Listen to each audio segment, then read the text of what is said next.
E aí, turma, tudo certo? Hoje eu vou falar sobre esse livro, Papai é Pop. E eu não percebi que, na verdade, tem um 2 aqui no meio. Quando eu fui ler, eu vi o Papai é Pop 2. Puxa vida. Mas aí então foi melhor ainda, porque daí eu li o 2 e ouvi o 1. E esse livro é de um cara sensacional que fala sobre paternidade, que é o Piangers. Marcos Piangers. E eu acho que ele consegue falar muito bem sobre paternidade e sobre alguns pontos bem críticos sobre o que é ser pai. E recentemente ele foi no Flow, ele foi no podcast do Joel J, ele foi em vários podcasts e ele fala super bem, com várias referências muito importantes, referências científicas inclusive. Resolvi trazer aqui um resumo, tanto do Papai é Pop 1, quanto do Papai é Pop 2, quanto dos podcasts que eu assisti dele, das palestras que vocês também podem encontrar. Esse aqui é o resumo e eu tô mostrando de forma geral aqui sobre ele, mas eu vou trazer cada fala. E eu botei esses balões aqui no rosto dele, porque ele tem falas muito bacanas e eu tentei registrar aqui algumas que eu achei mais importantes. Mas antes de falar sobre o conteúdo, eu vou tirar todas as camadas aqui e vou trazer para vocês ponto a ponto. Eu me chamo Stefan von der Heide e eu sou professor de design e faço resumos visuais aqui nesses vídeos. E eu vou começar com uma fala do Piangers que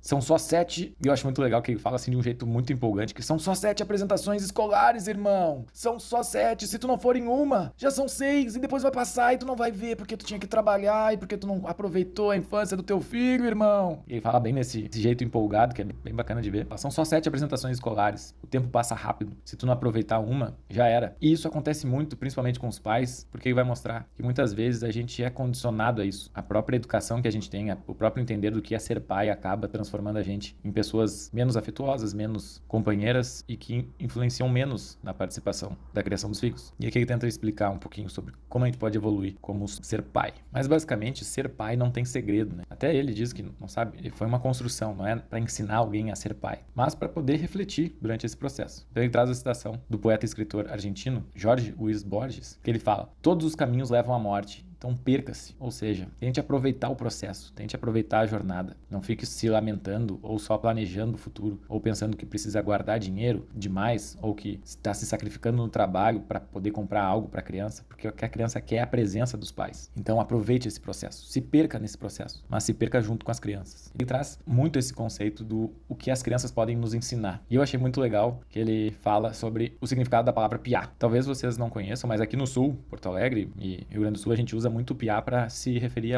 às crianças. Então, quando a gente apresenta para alguém, esse aqui é meu piá. E o significado da palavra piá, em Tupi-Guarani, significa pedaço do meu coração que anda. Ou seja, a criança, ela faz parte de ti. E ela faz parte do teu coração, daquilo que tu ama. E ele fala isso se referenciando a esse autor, que é o Daniel Munduruku, que é um autor indígena que traz vários saberes indígenas. Só que daí ele explica também que nós, homens, a gente não tem muito a habilidade de demonstrar afeto, porque a gente não é ensinado a demonstrar afeto na nossa própria criação. Ele cita o filme Divertidamente, que no Divertidamente, né, tem o medo, tem a raiva, tem a tristeza, tem o nojo, a alegria, e a emoção que comanda a criança é a alegria, mas a emoção que comanda o pai é a raiva.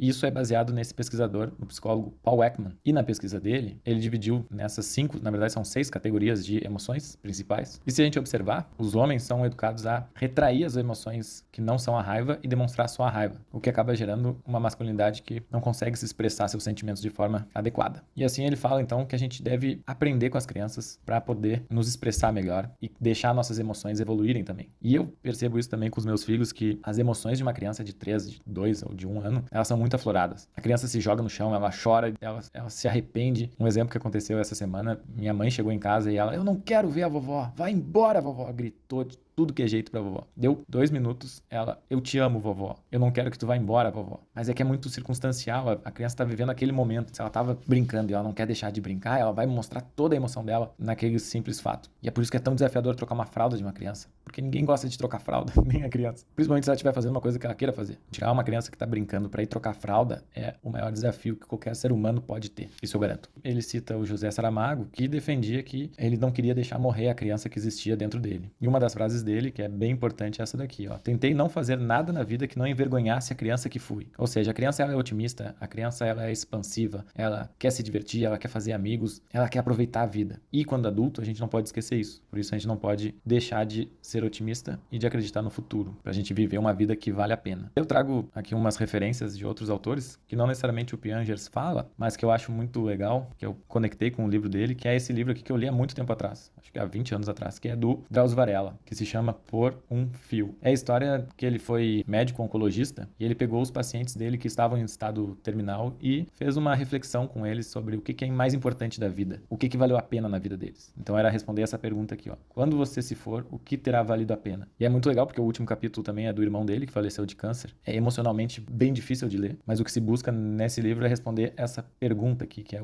o que terá valido a pena dessa vida, né? Como é que a gente vive a vida para valer a pena? E o Piangers traz essa pesquisa de Harvard, que é uma pesquisa que acontece desde 1938, que tenta responder a pergunta: o que realmente nos faz felizes e saudáveis ao longo da vida? Será que é comprar um carro? Será que é viajar? Será que é ler um bom livro? O que realmente as pessoas ao longo da vida acham que fazem elas felizes e saudáveis? E a resposta é essa daqui. Ficou meio fraco, né, com o amarelo, mas é quantidade e qualidade das relações afetivas. Quanto mais relações afetivas tu tiver, maior será a tua qualidade de vida e maior vai ser o impacto da tua vida também nas outras pessoas. E o Piangers traz isso daqui que eu acho sensacional, que é: tempo é o nosso ouro, tudo é temporário e você nunca se arrepende do tempo que você passa com as pessoas que você ama. Isso aqui tinha que ser uma tatuagem. Eu ia tatuar no braço isso daqui pra nunca esquecer, né? Porque tudo é temporário, tanto as coisas boas quanto as coisas ruins. É quando a gente vê uma criança que tá com bronquiolite, por exemplo, ou que tá internada e a gente fica, meu Deus, eu quero que isso passe o mais rápido possível. A gente tem que sempre pensar que isso é temporário também. Mas quando as coisas boas acontecem, isso também é temporário. Então a gente tem que entender que o tempo é o nosso ouro. E a criança mostra isso todo dia, porque a criança evolui muito rápido. Um dia ela não fala papai, no outro dia ela já começa a andar, no outro dia ela já tá jogando bola e no outro dia ela já se formou no colégio. E como é que a gente faz para não se arrepender de perder esse tempo, de perder esse ouro? É passar esse tempo com as pessoas que a gente ama. Isso aqui é o fundamental. Aproveite a vida tendo relações afetivas com pessoas que você ama. E daí uma outra fala que ele traz muito legal, da nossa tentativa de educar uma criança, tentando colocar ela em caixas ou tentando colocar ela em regras. A gente acaba sufocando as crianças nesse sentido, né? E ele explica que criança não é máquina, criança é planta. A gente pode regar, a gente pode até tentar podar ela, mas ela não vai ser tão linear, ela não vai ser tão fácil. Ela não é uma máquina que ela tá pronta e ela se estraga ou ela tem que ser consertada. A criança, ela vai se desenvolvendo e a gente tem que só admirar essa evolução da criança para a gente ir aos poucos colhendo os frutos quando ela já estiver madura. Achei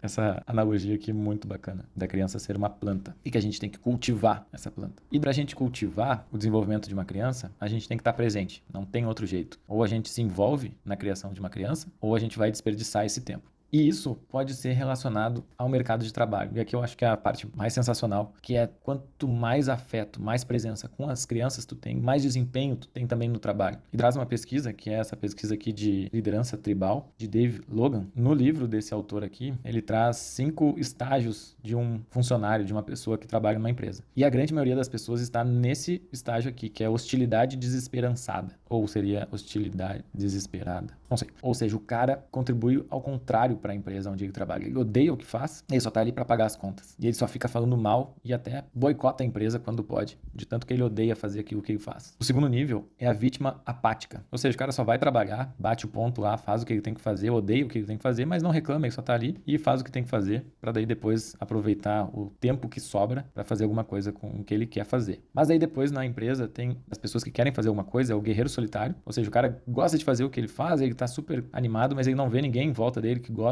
e ele se sente meio isolado fazendo aquilo que ele gosta. No final da pesquisa achava que esse era o último nível, que é o do orgulho tribal, que é, a gente é massa, a gente trabalha bastante, a gente faz o que gosta, a gente tá se desenvolvendo e a gente contribui para a empresa. E depois eles perceberam que existia mais um nível além do orgulho tribal, que é o inocente deslumbrante. Esse inocente deslumbrante, o inocente deslumbrado, é o cara que tá maravilhado com a vida e maravilhado com a empresa e diz, olha só que massa isso aqui, tudo que a gente construiu e que a gente tá fazendo. E que não existe concorrente, ou que não existe brigas sobre o mercado, mas tem tanta, no sentido assim de, não de escassez, mas de fartura, e que a vida é tão completa que o cara se sente muito incrível naquilo que ele faz. E o Piangers traz que as crianças, elas estão nesse nível aqui, elas já nascem com esse nível. Então elas fazem um desenho e mostram, papai, olha só que desenho incrível esse que eu fiz, olha só, papai, eu consegui cortar com uma tesoura esse papel, olha só, papai, consegui furar o sofá com essa tesoura, e assim vai indo. A criança, ela tá deslumbrada com tudo, e ela acha tudo muito incrível. E esse nível aqui seria o nível ideal para que também os funcionários tivessem. O problema é que a gente divide muito, né? né? A nossa vida profissional da nossa vida pessoal. E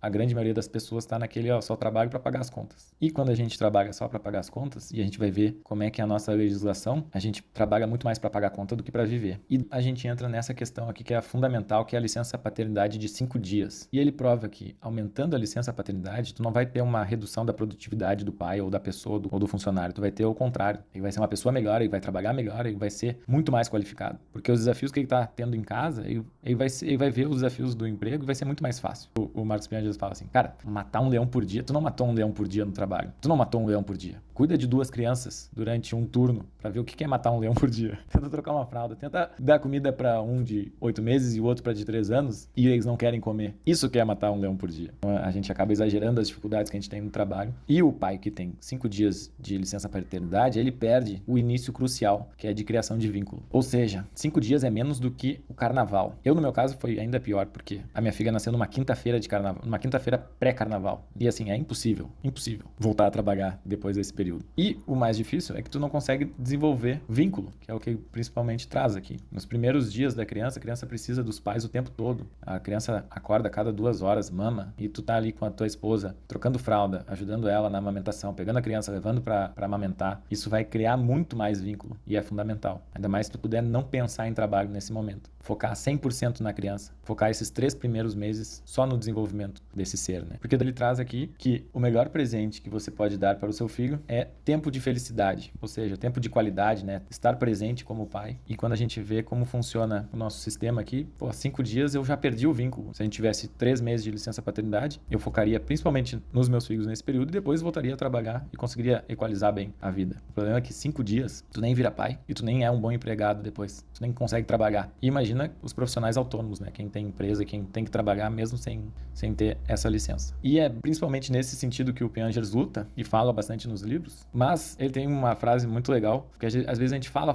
mas não adianta. Ele fala que tem uma frase do Sócrates. A mãe do Sócrates era parteira, e ele falava assim, a minha mãe é parteira, mas ela nunca consegue tirar a criança de quem não tá grávida. Ou seja, a gente só consegue atingir as pessoas que entendem sobre isso ou que percebem isso. É muito raro a gente conseguir tirar algo de bom de alguém que está totalmente já fora dessa realidade, fora do que é a paternidade. Então a gente precisa ter pessoas que estejam pensando na mesma sintonia, que consigam entender o que é a paternidade, né? E por isso que esse conteúdo do Piangers é tão interessante e tão importante também, porque se mais empresas tiverem essa noção, melhor vai ser para o desenvolvimento de todos. E traz aqui uma pesquisa, né, que tem essa ONG chamada Save the Children, e eu relacionei com uma outra pesquisa que é sobre os países mais inovadores. Essa ONG, ela faz um ranking dos países que melhor cuidam das licenças parentais, que já é uma boa questão, que não é licença paternidade, é licença parental. Mãe e pai ou qualquer pessoa que cuida da criança, que é responsável pela criança, ganha o mesmo período. 6 meses para o pai, 6 meses para a mãe. 3 meses para o pai, 3 meses para a mãe. 1 ano para a mãe, 1 ano para o pai. E daqui tem um ranking sobre os países mais cuidadores de crianças, né, que tem a maior licença parental. Então a gente tem Singapura, Suécia, Finlândia, Noruega e Alemanha, para alguns outros exemplos. E os países mais inovadores são Suíça, Suécia, Estados Unidos, Singapura, Finlândia, Noruega. Então, muitos dos países que estão aqui, eles também estão aqui, maior. O que significa isso, né? Vai também melhorar o emprego, melhorar o trabalho, melhorar a inovação, melhorar a tecnologia. Vai ser um país melhor em todos os sentidos. Não para a criação de pessoas, mas inovação, segurança, saúde. Isso impacta em tudo. Aumentar de 5 dias para 30 dias já daria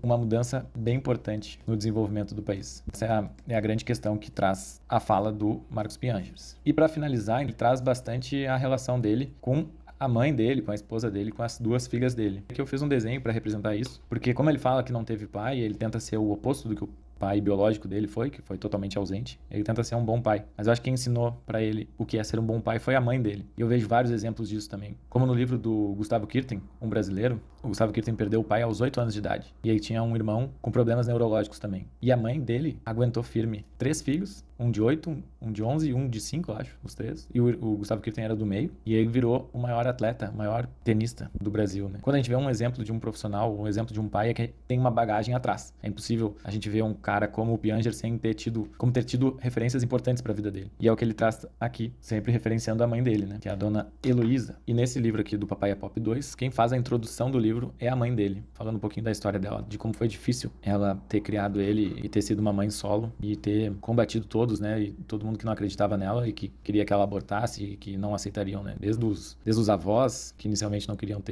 não aceitaram a criança, o Piangers, no caso, até toda a sociedade que julga, né? A mãe solteira, a mãe solo. Esse livro é bastante sobre também o repertório que traz o Piangers. Fiquei folheando um coração que a minha filha desenhou nessa página. A moral da história do conteúdo que o Piangers traz é que ser pai é desenvolver felicidade, desenvolver gratidão e desenvolver amor dentro de uma psicologia de bem-estar. Ser pai vai te contribuir bastante para se desenvolver como indivíduo. E eu também recomendo bastante, caso você queira, que aprenda nesse processo de ser pai, assim como eu tô aprendendo bastante. E é um bom livro para aprender através da prática reflexiva, né? Todo dia a gente tem que parar e refletir sobre o que a gente tá fazendo, o que a gente tá construindo na nossa vida e como pai, o que eu tô fazendo para contribuir para minha evolução e para a evolução daquelas pessoas que eu amo. Sejam meus filhos, minha esposa, meus amigos, meus parentes, todo mundo. E a sociedade em geral. Então esse livro aqui na verdade, não só sobre ser pai, mas é sobre ser um bom ser humano, né? Ser uma pessoa que contribua para a sociedade. Então, esse foi um resumo meio à parte daquilo que eu faço geralmente, que é sobre criatividade, sobre inovação, sobre desenho, sobre design. Mas eu acho que é bem bacana e se encaixa bem com a semana que a gente está tendo agora, que é dos Dias dos Pais. Nos vemos no próximo vídeo. Um abraço!